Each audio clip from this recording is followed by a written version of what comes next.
Now this is a story all about how my life got twisted upside down. If you like to take a minute, just sit right there and I'll tell you how I became the last days of Jack. Bum, ba-da-da-da. In the offices where I spent most of my days chilling out. Fuck it. You're just gonna get him up there? Anyways, it is the last days of Jack. It's the first game that we played tonight, LGO 221B. This game is kind of weird because I went in and it's like, hey, it's cool. It's an office zombie game. And then gradually, it's one of those games where gradually we were playing it. I'm like, okay, this is not good. This is not good.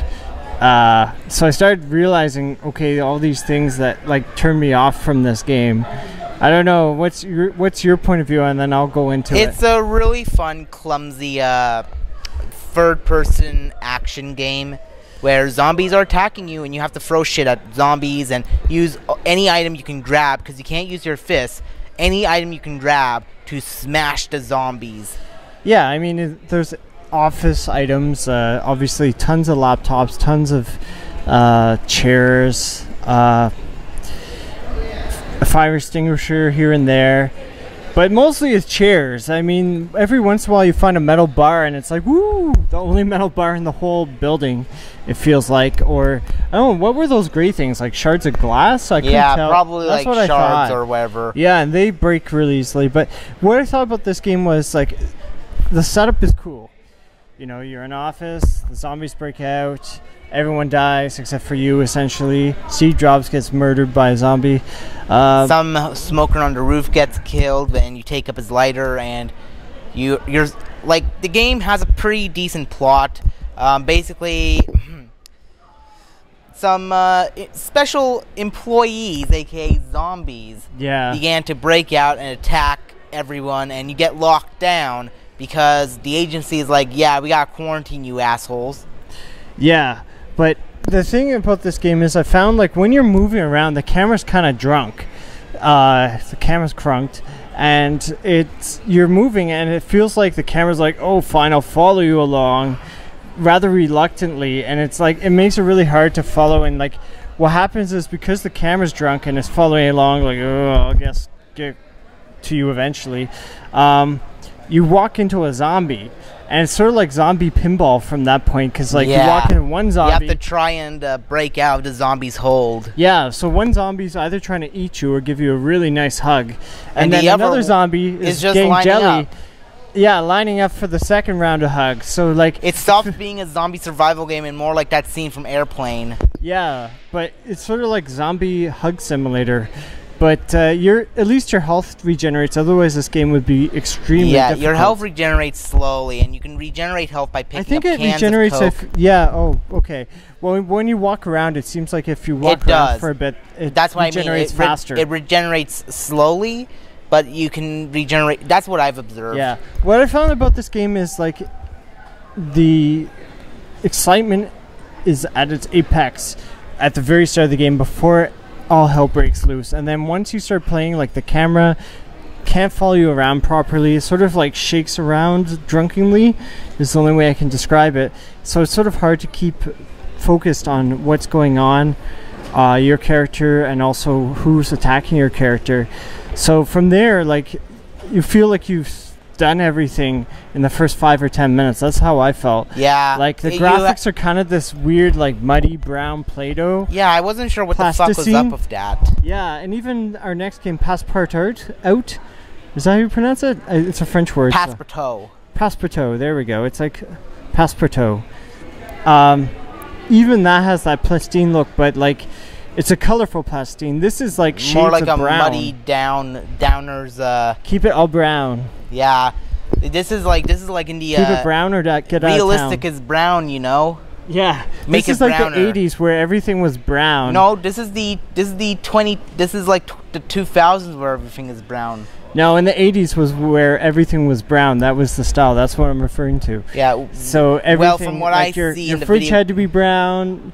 Everything was brown. Okay, so in real life. But I mean, like in the video game industry, they basically just took whatever games they can have and then just shoved it up their ass. to make it brown. Everything had to be brown. Make it all brown and beautiful.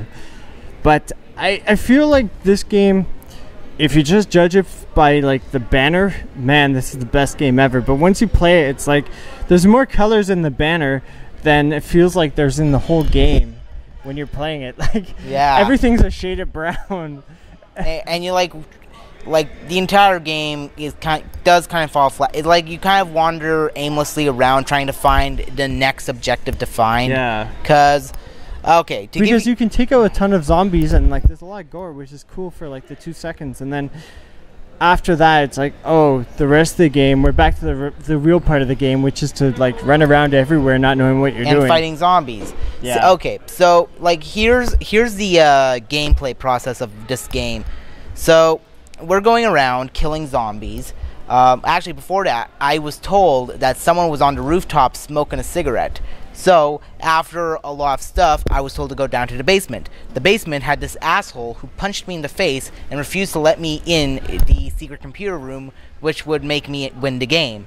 So I decided, you know what, let's see what the guy on the rooftop has to say, because I figured that would trigger a cutscene. It did. It triggered a cutscene. The guy gets killed. I pick up his lighter, and then I go back downstairs. The guy gets killed by zombies, and I see on the newspaper that there's some dynamite, that the protein bars he has are like dynamite. Like dynamite? So, like I know what the next objective is. I have to find a protein bar and use that against the zombified coach, the zombified janitor. But you can't find anything in this game. Exactly. That's the funniest part. I'm sort of like wrapping up your long point there. Yeah. It's hard to find anything specific that you need, and then you're like, oh, I need this. Oh, and then the game tells you, no, you don't need that. Yeah. I mean, I give it props for actually giving me pointers, and like it points in the right direction. But it's a misdirection. Yeah, but it's like but it's still like a misdirection. I just feel like this is a game that you would buy for $1 or $2 tops. Anything more than that, it feels like kind of like a ripoff. You could be playing something else that lasts more than like 2 to 5 minutes of fun. So yeah, this game is just 5-10 minutes of fun. There's some really funny humor in there. Yeah. Yeah, like, and I will have to say, this is a better Zombie Massacre than Zombie Massacre. I don't know. This is pretty. Yeah, it's close. Like, you could coin flip and, you know, put a blindfold over your eyes, put a Rambo blindfold over your eyes, and flip a coin, and, like, you know, it could go either way. Coins. Flip what? 20 coins. Oh, I thought you said flip a Bitcoin.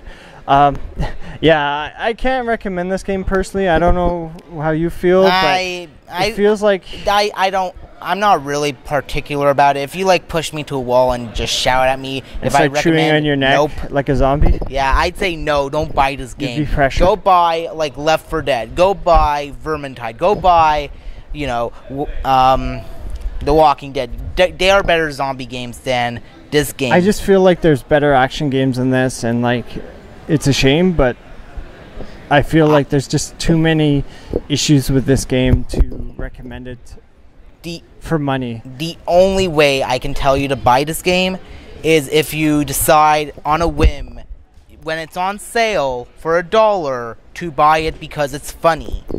It's an extra game in your Steam library. There you go. That's your bonus. And you get free Steam library cards. Sometimes. All right. Well, I think this is getting long. So yeah. Well, next game. Adios, amigos. All right. The world is brown. Bye.